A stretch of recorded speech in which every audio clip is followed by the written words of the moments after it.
Welcome to the Fayetteville Fire Podcast, where we talk about all things fire-related, safety tips, and things that are happening in our can-do city. I'm Don Cheetah, Captain Community Risk Reduction, Fayetteville Fire Department. And I'm Demetric Owens, Fire and Life Safety Educator with the City of Fayetteville Fire Department. And our show today is going to be about Hands Only CPR. But first thing, our safety tip of the week is number of residential fire alarms. Last year we had 1,126 residential fire alarms. Why is this important to you? What's it mean? We're going to talk about it later on our show. All right, joining us today, talking about Hands Only CPR, our guest, Miss Rachael Thurner, registered nurse with Cape Fear Valley Medical Center. How are you doing today? I'm very well. Thank you for having me this morning. Good to see you, Rachel. Good to see you. So Hands Only CPR. Why is this so important? Well, if anybody in the nation was watching Monday Night Football on January 2nd, 2023, just a month and a half ago, they seen Damar Hamlin, defensive back for the Buffalo Bills, collapse after a tackle. And immediately CPR was started on the field. I believe it was about 30 minutes it took to transport him. And we're happy to say if you watched the Super Bowl, he was there present, cheering the teams on and stuff. Another instance, February 3rd, not 1 month later, the PGA's AT&T Pebble Beach Pro-Am event out Pebble Beach, California, a caddy collapsed. A bystander actually initiated CPR prior to Cal Fire representatives getting there. And last we heard, that caddy is doing well. So that's why we want to talk about Hands Only CPR today. So Ms. Rachel, just tell us, what is Hands Only CPR? Sure. Hands Only CPR is a simplified version of CPR that we teach to members of the community. Anyone can do it, and it's just got two simple steps. You may have heard before giving mouth to mouth. We throw all that out the window. There's literally two steps. It's call 911 because you're going to need advanced medical professional help as soon as possible. And then step two is you're going to push hard and fast in the center of the person's chest. And you're going to just continue doing that until advanced help arrives. Okay. And we were talking about Hands Only CPR before we started in here, and how some people don't know the difference between cardiac arrest and a heart attack. Can you give us an explanation on that? Sure, absolutely. I found that a lot of people use these terms synonymously, but they really are different problems, both related to the heart, and we treat them very differently. So we really think of it as electrical versus plumbing problems. Right. So a heart attack, if you think about the heart being an organ that needs oxygenated blood being supplied to it to keep it alive and keep it doing its job of pumping. If one of those vessels that's supplying oxygen to the heart gets blocked by something, like a clog in your plumbing, that is what is going to cause a heart attack. That area of the heart with the blockage, that heart muscle is going to start to die. But that person is likely still awake and talking to you. They don't need CPR, right, because CPR is going to be providing a pulse for them, providing a heartbeat. They already have a heartbeat. So we treat that a little bit differently. They need to get to a hospital, get to a cath lab, and have some cardiac interventions. So that's the plumbing issue. Okay. Cardiac arrest is an electrical problem.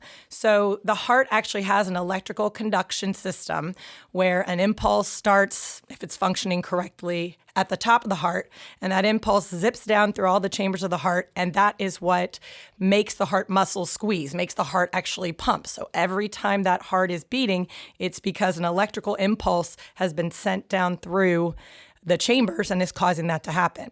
So if someone has a problem with the electrical conduction system of their heart, then those chambers aren't going to be beating, meaning they're not going to have a heartbeat, and no blood is getting pumped around to the brain and the body. Great. Okay. Well, okay. So in simplest form, a heart attack, your heart is still pumping. Mm-hmm. You just have a blockage or a slight blockage, and a cardiac arrest.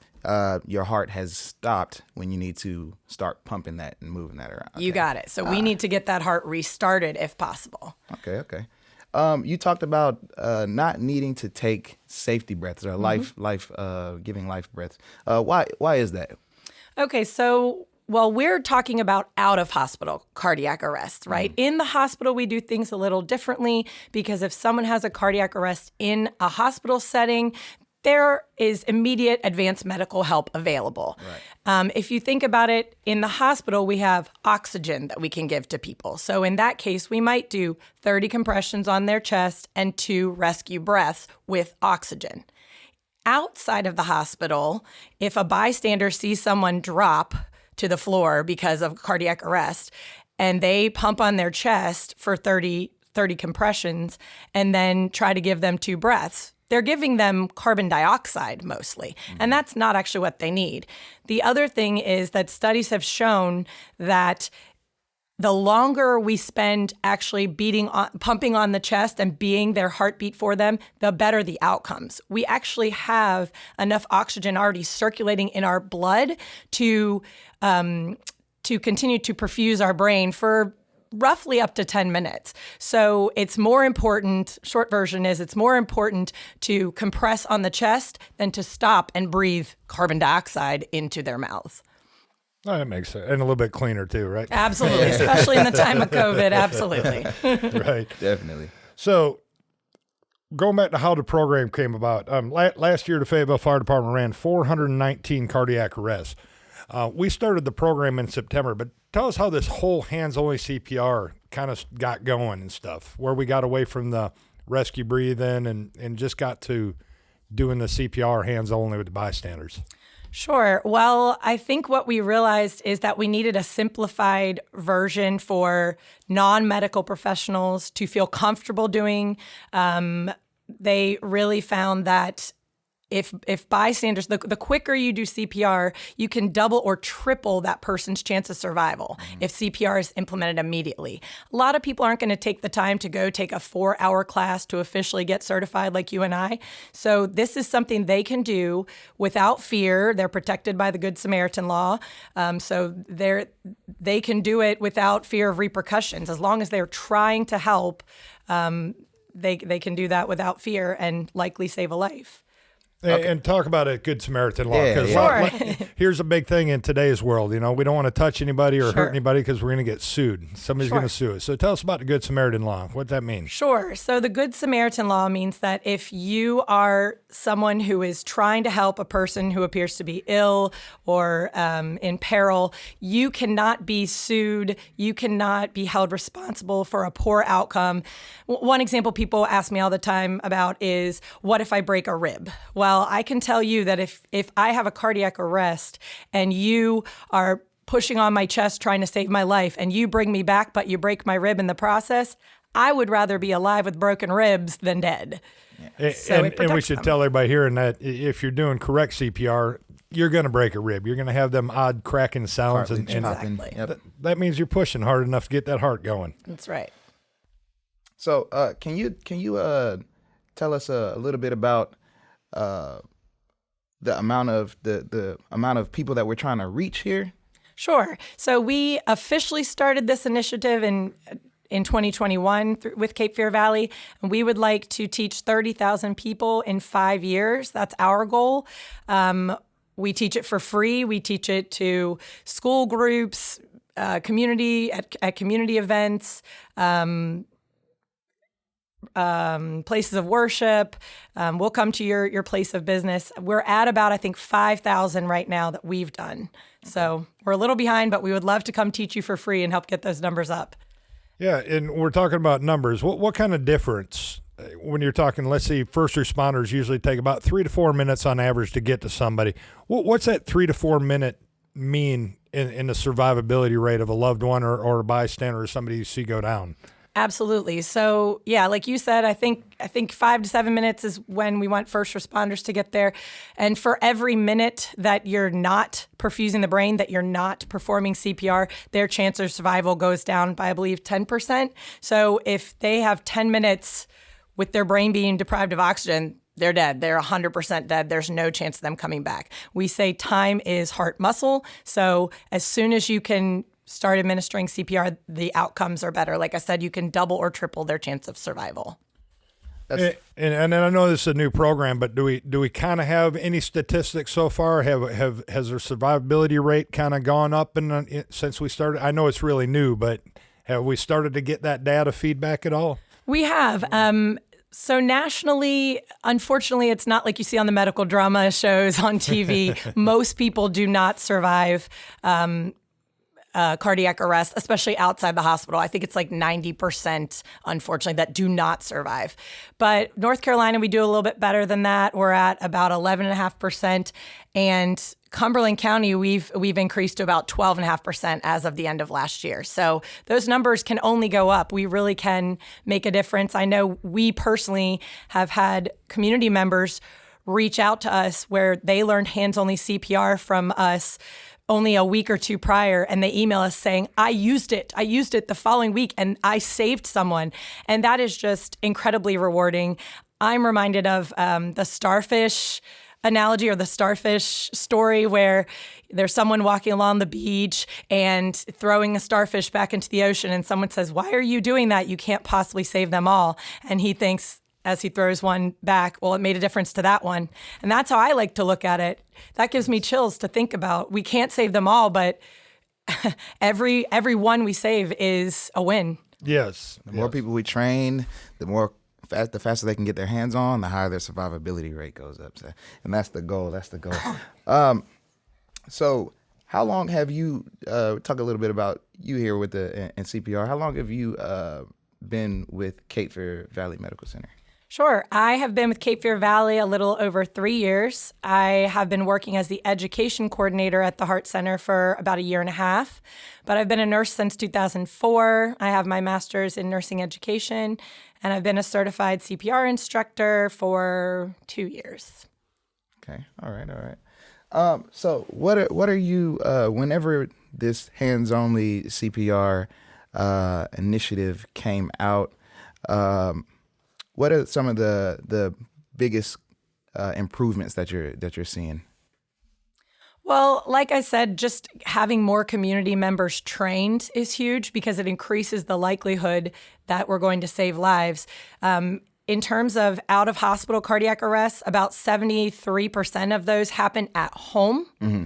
So that's not good news if someone lives alone, but if we can train neighbors, if we can train family members, the other, about 16% of these cardiac arrests happen in public places. So you can be at the grocery store, the big box store, and you can be there to save a life. So that's what we're seeing is more and more people saying, "Oh yeah, I learned this. I heard about that." And that's good there. So over 50% of these cardiac arrests are going to happen at home, and that's a good initiative to start for someone to possibly save a family member's life, someone that is close to them, a loved one's life. Do you have any information on how they can sign up with you all? Absolutely. So my boss, Benjamin Beeson, is the coordinator for this entire program. You can call him at area code 910-615-8294. You can also email him at the hospital. It's bbeas@capefearvalley.com. And again, you can set up a Hands Only CPR class for free. We'll come to you, or you can come to us in the hospital. We'll work around your schedule. We're also going to be at upcoming community events. I know on April 15th, we will be at the Step Up for Health Wellness Expo at Methodist University. Okay, yeah, that's awesome. So yeah, we'd love to see you all out there. And if you want to get a hold of the Fayetteville Fire Department, we also come out there. You go to bravethefire.com or fayettellenc.gov and under the fire. And we got an area under risk reduction, public information and involvement. You can click on, and we got a fillable form online.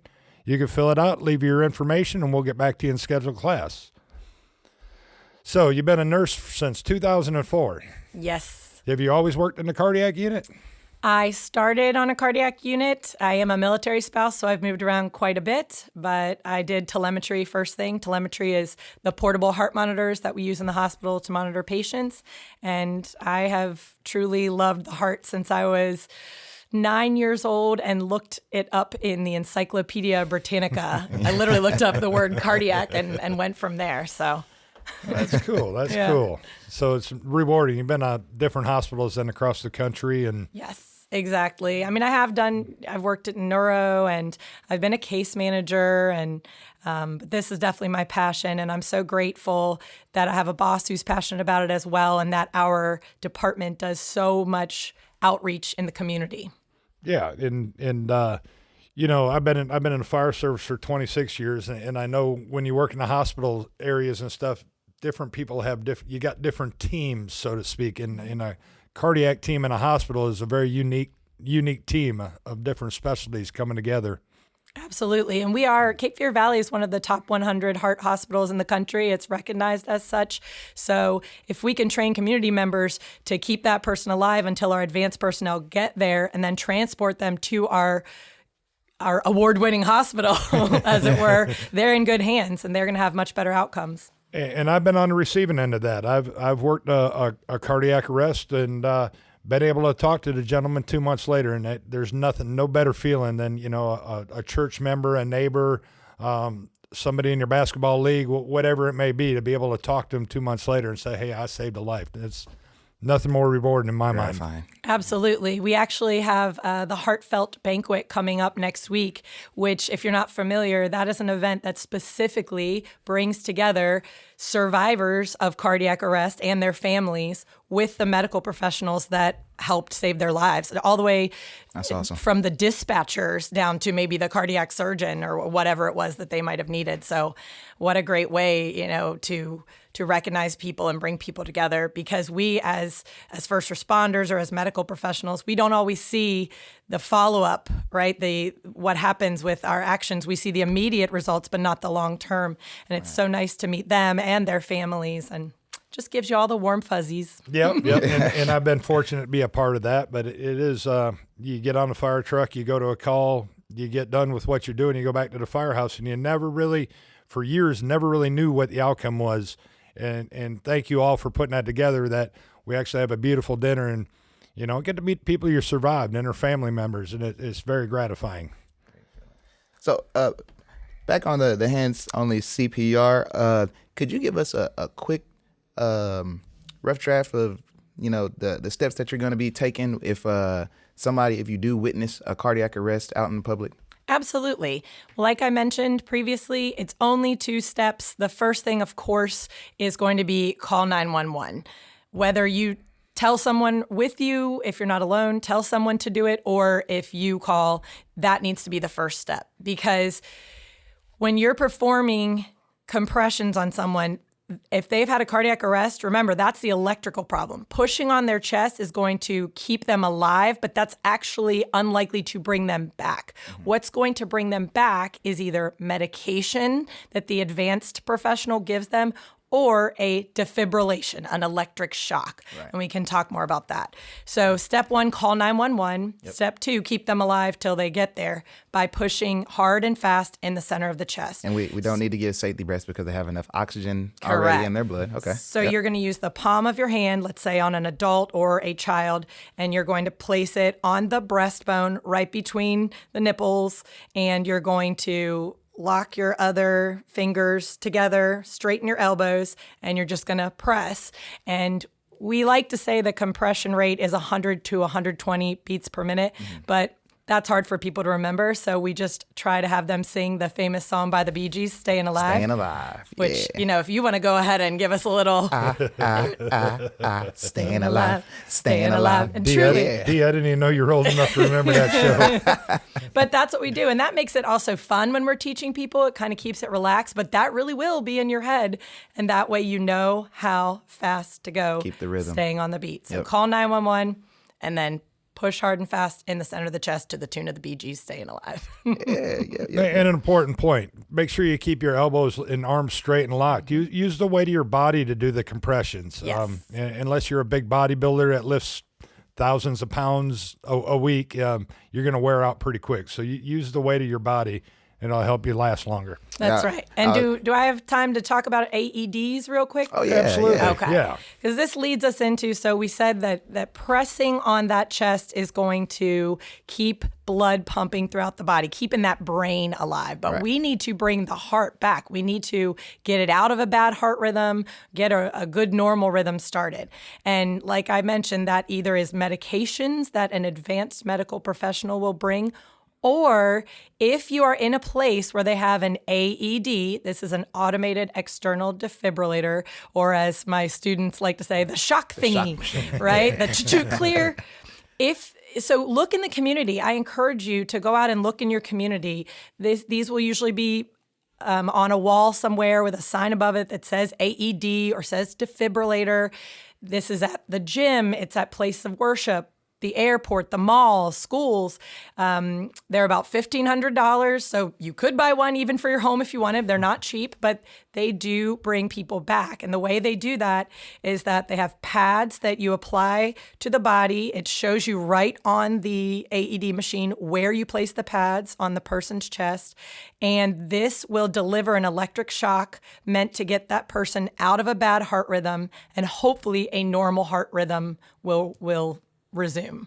Okay. And he said, put the pads on. It's not like the old emergency show. You don't have the paddles and push the buttons. Rubbing them right? together. Correct. The main thing we tell people with an AED is bring it, and even if you don't know how to use it, just turn it on and then follow the prompts. So in an ideal situation, if we saw someone go down, be it an adult, a kid, even a baby, because we can use AEDs on a baby and we can do CPR on a baby, one person, someone has called 911, one person is doing the compressions, the hands only CPR, the other person is bringing the AED and working around that person to apply the pads.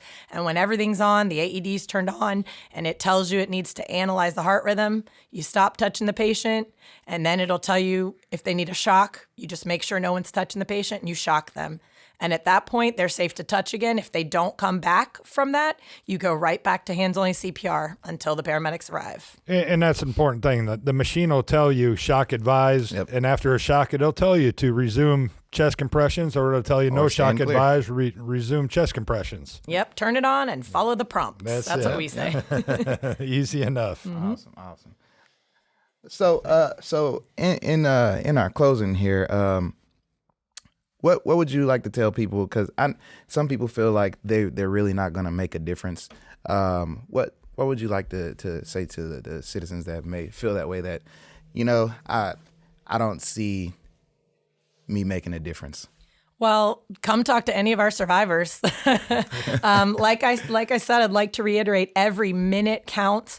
And Damar Hamlin, like you mentioned, was a perfect example. He had immediate CPR. And for that reason, not only did he survive, but his medical team credits that immediate response with him not only surviving, but having no deficits, meaning the longer you wait to start reperfusing the brain, the longer you wait to push on their chest, the more likely it is that they might have brain damage. They might survive, but they might not quite be the same. So, we have proof that this can double or triple that person's chance of survival. And don't be afraid to get in there. Exactly. The good Samaritans are. I also say, if you do nothing, they're definitely dead. So you can't make it any worse than that, right? Yep. Like, you can at least try.